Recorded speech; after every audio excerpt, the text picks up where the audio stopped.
Dr. Michael Witter is a retired senior lecturer of the Department of Economics at UWI and my big brother, and he has made recommendations that he believes will transform Jamaica's education system for the better. Dr. Witter, morning, sir. Welcome to Smile Jamaica. How are you?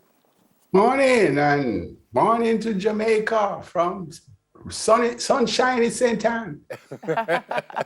Good to see you. Let's start with an overall idea here before we get specific, that you're suggesting that you shouldn't have to do an exam to be placed in a high school. Why? Give me an overall, and then we will get specific. Well, I think the thrust of the proposals was really to shift the quality of the educational experience, to shift from teaching to learning, really. And I was arguing that assessment should be seen less as a streaming device and more as a learning tool. You know, after 45 years, I realized that I had always given good grades to those who got the answer right.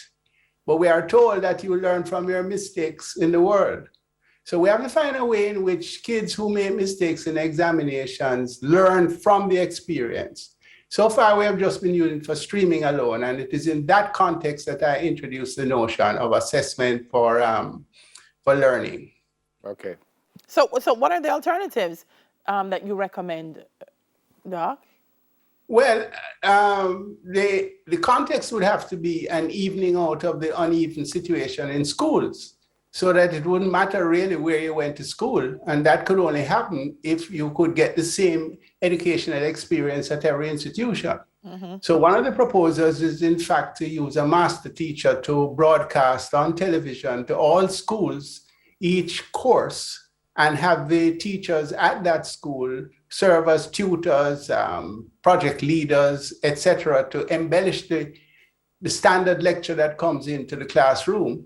Of course, that would be only one part of the instruction. There would have to be a very serious crash program to upgrade the physical facilities at all schools, and particularly to institute proper infrastructure for internet connectivity. So with evening out the education, the physical educational experience, then assessment doesn't have to be for streaming. Yeah, I've always thought that is the problem. That is the problem. The only one, in my opinion, that all schools are not equal. You kind of suggested zoning, that's my word, that you go to a school that's close to where you live. But that can't happen, Dr. Witter, unless, as you said, all schools are on, so if you go to school G, you're going to get the same kind of tutoring if you go to school B. Right. How difficult is that, though, to get all the schools on a level playing field here?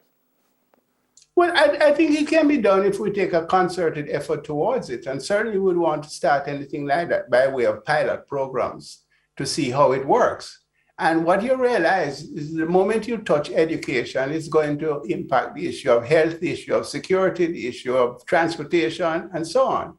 So it really opens up an approach to development that is much more inclusive. Mm-hmm. In the case of education, however, I think that we have sufficiently of a good start that we could make a stab at equaling out of the educational experience.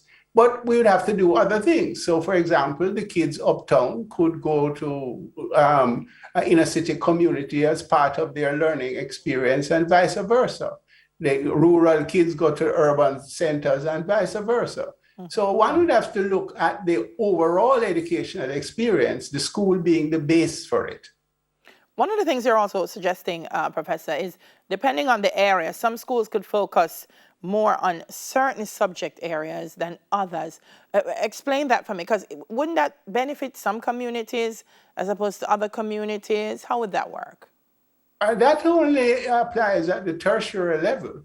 Okay. And at any rate, streams can be developed at any school where the interests are. For example, I suggested some streams having to do with sports careers in the broad, not just performance, but the various kinds of professions that are involved in sports, similarly with entertainment, similarly with robotics. So there's no reason we can't have streams in schools, but I am suggesting a common curriculum core of mathematics, language, environmental studies, and social studies.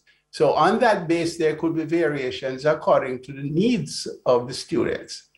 Yep, Dr. Witter, whether we like it or not, we are both in the same prep or primary school. You are going to be probably smarter than me. I mean, whether smarter is the right word. Isn't that going to be a problem? In other words, all of us don't have the same kind of intellect. All of us not going to be as what we call bright as each other. Isn't that going to be a problem if the two of us end up in the same kind of school and you are kind of up here and I am here, or no? Well, I tell you, Bertis, I prefer to think of it as learning styles, you know? Right. And indeed, there's evidence that a lot of our young men are dyslexic. And our education system doesn't really allow for them, you know, they give them a little bit more time in examination. But the child who learns differently, pretty soon teachers start telling boy head talk, why your mother come saying you go to school for, and so on. Yeah. So those are very serious problems in terms of catering to learning styles. And that is one of the issues that I think we have to face very, very clearly. And perhaps that is why using local teachers as tutors, as interacting with the students in their classwork, may be better able to pick up the differences in learning styles than one teacher with 40-odd students and she just trying to make the boy them stop the noise or the girls stop chatting or whatever the case may be. So it's a very difficult thing now that we have, and perhaps the other way around that I'm suggesting will allow us to cater easier to different learning styles. It needs a little bit more conversation, but I like the idea. Good to see you, my big brother. Stay safe, and God bless you. All the best. Thanks a lot. Yeah, man. Keep it going. Keep the reasoning going. Yeah, man. Take care. And love. Dr. Michael Witter, author and retired senior lecturer of the Department of Economics at the UWI. When we come back, we speak with an awardee of Toronto's